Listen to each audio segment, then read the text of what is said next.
Assalamualaikum warahmatullahi wabarakatuh. Hello Helpis, perkenalkan, nama saya Sofi Rifaatul Intani Mahmuda dari Prodi Kebidanan Purwokerto Poltekkes Kemenkes Semarang. Di sini saya akan memberikan sedikit edukasi mengenai depresi postpartum. Selamat menyaksikan. Apakah kalian tahu apa itu definisi depresi postpartum? Depresi postpartum adalah kondisi kesehatan mental yang dialami oleh wanita setelah melahirkan, ditandai dengan perasaan-perasaan sedih, putus asa, kecemasan, dan kelelahan.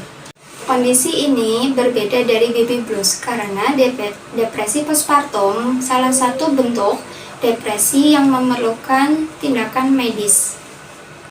Lalu, apa saja sih faktor resiko pada orang yang mengalami depresi postpartum?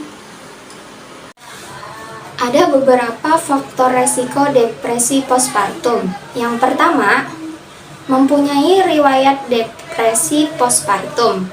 Yang kedua, kurangnya dukungan dari pasangan, keluarga, maupun teman. Yang ketiga, mengalami stres hidup yang berhubungan seperti dengan merawat bayi, masalah keuangan, atau hubungan yang tegang.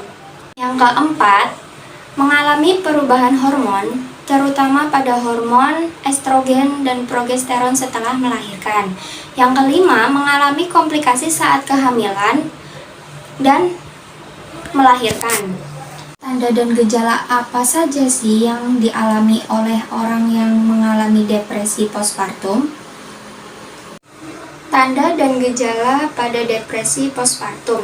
Yang pertama, mengalami perasaan sedih yang mendalam. Yang kedua, merasa lelah sepanjang waktu, walaupun sudah tidur dengan cukup. Yang ketiga, sulit berkonsentrasi. Yang keempat, kehilangan aktivitas yang disukai, misalnya berinteraksi dengan bayi. Yang kelima, bermasalah pada tidurnya. Yang keenam, sulit berkonsentrasi. Yang ketujuh, dalam kasus parah, ibu bisa mengalami menyakiti diri sendiri maupun bayinya. Dampak apa saja sih yang dialami oleh orang depresi postpartum? Dampak postpartum ada 3. Yang pertama, dampak terhadap ibu, yaitu depresi dapat mempengaruhi kesehatan fisik dan kesehatan mental menjadi memburuk, serta beresiko bunuh diri. Yang kedua, dampak terhadap bayi, yaitu terganggunya keterlambatan dalam perkembangan fisik, baik secara emosional maupun kognitif. Yang ketiga, dampak terhadap keluarga, yaitu menciptakan stres dan ketegangan dalam hubungan keluarga. Bagaimana sih cara mengatasi depresi postpartum? Cara mengatasi depresi postpartum ada 5. Yang pertama, mencari bantuan profesional seperti konsultasi ke dokter, melakukan terapi psikologis, serta meminum obat antidepresan.